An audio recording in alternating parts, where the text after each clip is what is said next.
La Bible en un an, lecture du 11 janvier. Matthieu, chapitre 8, versets 18 à 34. Jésus, voyant une grande foule autour de lui, donna l'ordre de passer à l'autre bord. Un scribe s'approcha et lui dit « Maître, je te suivrai partout où tu iras. » Jésus lui répondit « Les renards ont des tanières, et les oiseaux du ciel ont des nids, mais le Fils de l'homme n'a pas où reposer sa tête. » Un autre d'entre les disciples lui dit « Seigneur, permets-moi d'aller d'abord ensevelir mon Père. » Mais Jésus lui répondit « Suis-moi, et laisse les morts ensevelir leurs morts. » Il monta dans la barque, et ses disciples le suivirent. Et voici, il s'éleva sur la mer une si grande tempête que la barque était couverte par les flots, et lui, il dormait. Les disciples s'étant approchés le réveillèrent et dirent « Seigneur, sauve-nous, nous périssons. » Il leur dit « Pourquoi avez-vous peur, gens de peu de foi ?» Alors il se leva, menaça les vents et la mer, et il y eut un grand calme. Ces hommes furent saisis d'étonnement. « Quel est celui-ci, disait-il, à qui obéissent même les vents et la mer ?» Lorsqu'il fut à l'autre bord, dans le pays des Gadaréniens, 2 démoniaques sortant des sépulcres vinrent au-devant de lui. Ils étaient si furieux que personne n'osait passer par là. Et voici, ils s'écrièrent « Qu'y a-t-il entre nous et toi, Fils de Dieu? Es-tu venu ici pour nous tourmenter avant le temps ?» Il y avait loin d'eux un grand troupeau de pourceaux qui paissaient. Les démons priaient Jésus, disant « Si tu nous chasses, envoie-nous dans ce troupeau de pourceaux. » Il leur dit « Allez. » Ils sortirent et entrèrent dans les pourceaux, et voici, tout le troupeau se précipita des pentes escarpées dans la mer, et ils périrent dans les eaux. Ceux qui les faisaient paître s'enfuirent et allèrent dans la ville raconter tout ce qui s'était passé et ce qui était arrivé aux démoniaques. Alors, toute la ville sortit à la rencontre de Jésus, et dès qu'ils le virent, ils le supplièrent de quitter leur territoire. Genèse, chapitre 24, versets 52 à 67.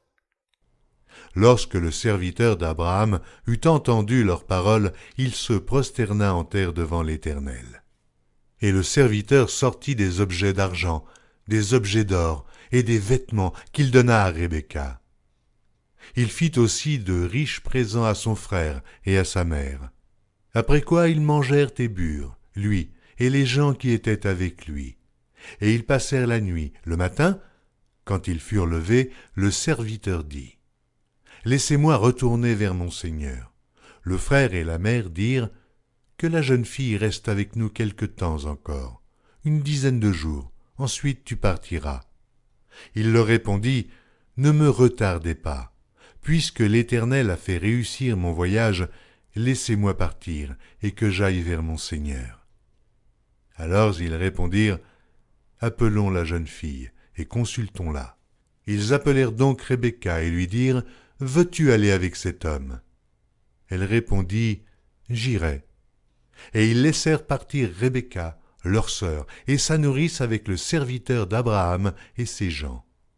Ils bénirent Rebecca et lui dirent « Ô notre sœur, puisses-tu devenir des milliers de myriades, et que ta postérité possède la porte de ses ennemis. » Rebecca se leva avec ses servantes. Elles montèrent sur les chameaux et suivirent l'homme.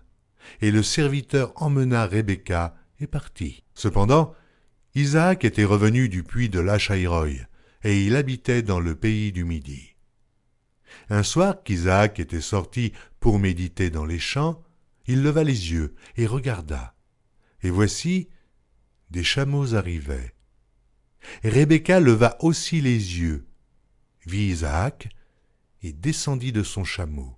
Elle dit au serviteur, « Qui est cet homme qui vient dans les champs à notre rencontre ?»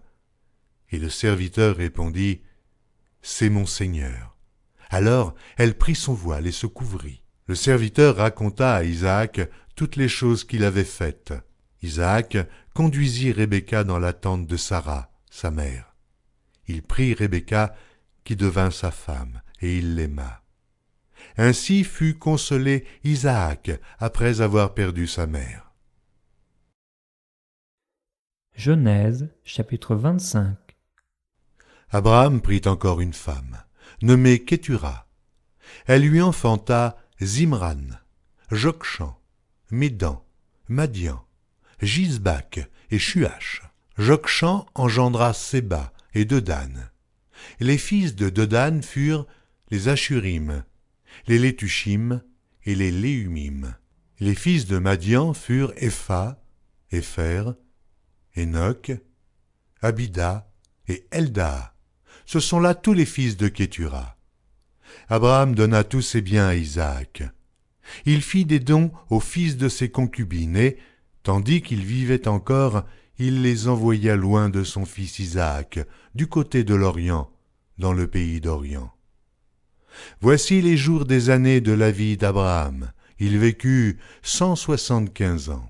Abraham expira et mourut après une heureuse vieillesse, âgé et rassasié de jours, et il fut recueilli auprès de son peuple.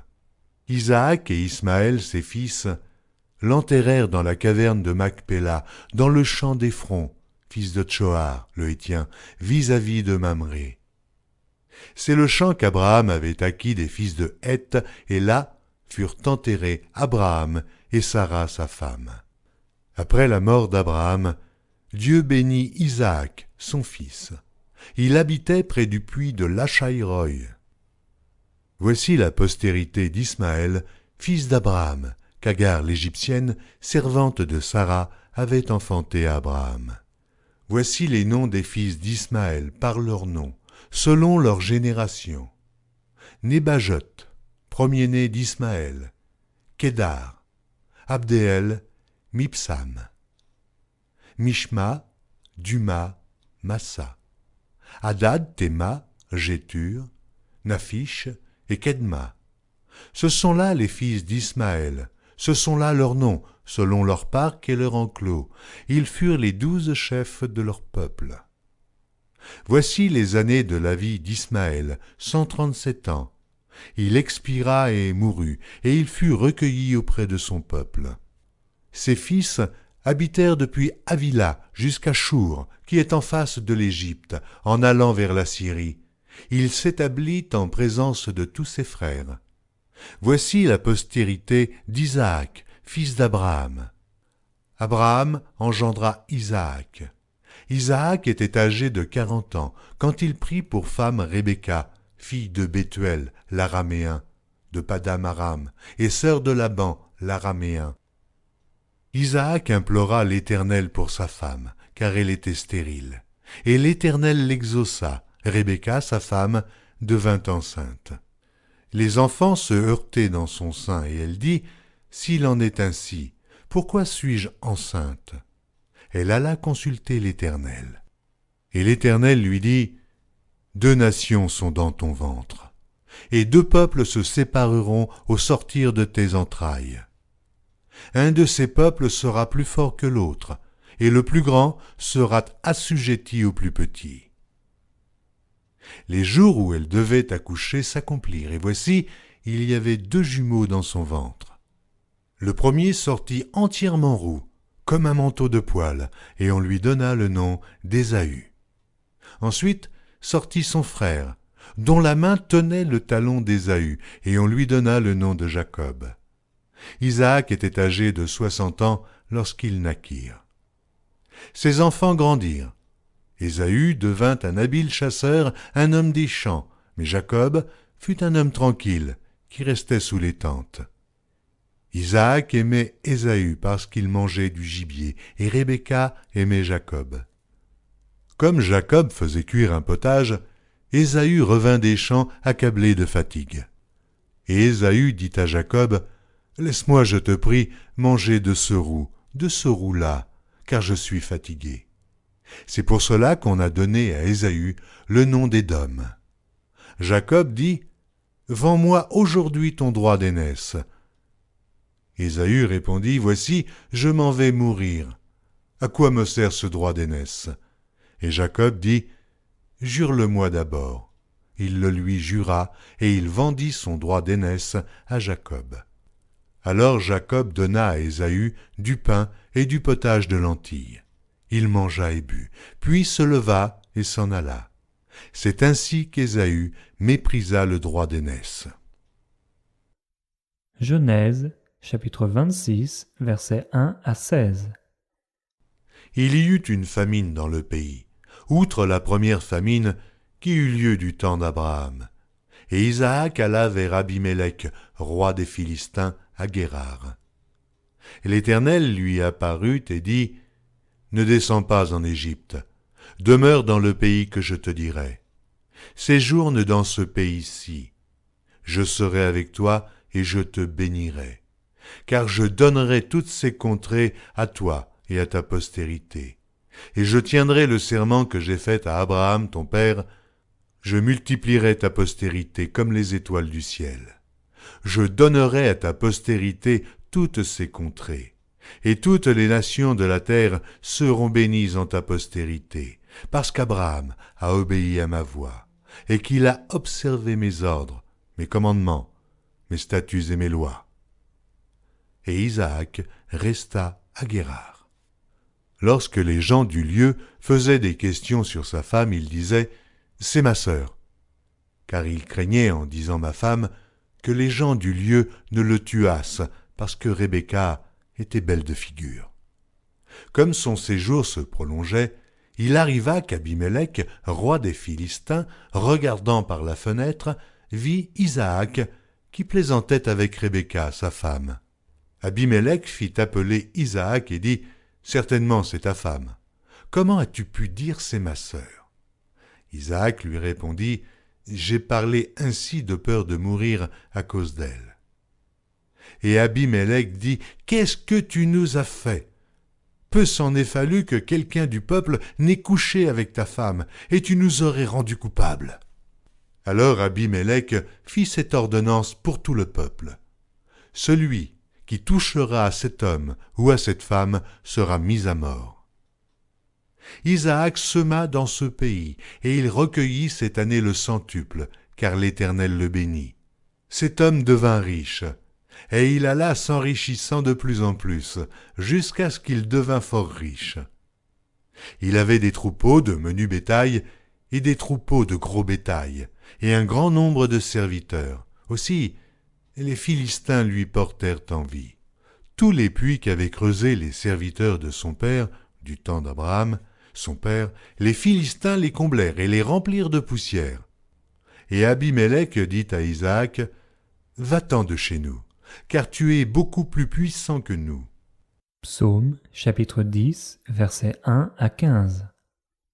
Pourquoi, ô Éternel, te tiens-tu éloigné? Pourquoi te caches-tu au temps de la détresse? Le méchant, dans son orgueil, poursuit les malheureux. Ils sont victimes des trames qu'il a conçues. Car le méchant se glorifie de sa convoitise, et le ravisseur outrage méprise l'Éternel. Le méchant dit avec arrogance, il ne punit pas, il n'y a point de Dieu. Voilà toutes ses pensées. Ses voies réussissent en tout temps, tes jugements sont trop élevés pour l'atteindre, il souffle contre tous ses adversaires.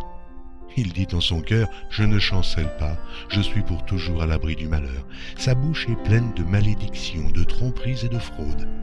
Il y a sous sa langue de la malice et de l'iniquité. Il se tient en embuscade près des villages, il assassine l'innocent dans des lieux écartés.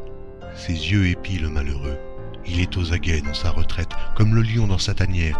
Il est aux aguets pour surprendre le malheureux. Il le surprend et l'attire dans son filet. Il se courbe, il se baisse, et les misérables tombent dans ses griffes. Il dit en son cœur, Dieu oublie. Il cache sa face, il ne regarde jamais. Lève-toi, Éternel, ô Dieu, lève ta main, n'oublie pas les malheureux. Pourquoi le méchant méprise-t-il Dieu? Pourquoi dit-il en son cœur, tu ne punis pas? Tu regardes cependant, car tu vois la peine et la souffrance. Pour prendre en main leur cause, c'est à toi que s'abandonne le malheureux. C'est toi qui viens en aide à l'orphelin. Oh, brise le bras du méchant, punis ses iniquités et qu'il disparaisse à tes yeux. Proverbes, chapitre 3, versets 7 et 8. Ne sois point sage à tes propres yeux, crains l'Éternel, et détourne-toi du mal. Ce sera la santé pour tes muscles et un rafraîchissement pour tes os.